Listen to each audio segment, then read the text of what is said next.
người cho cảm tưởng khi mà ăn hộp cơm này. Nói chung là khá là thú vị. Mặc dù là cũng hơi ngon nhưng mà ăn đây.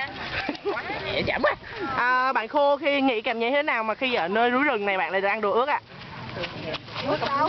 Đi, ăn chưa đi. Ăn chưa. Thôi bạn ăn bạn có cảm thấy ngon không? Dạ ngon. Nói lớn lên. Dạ ngon.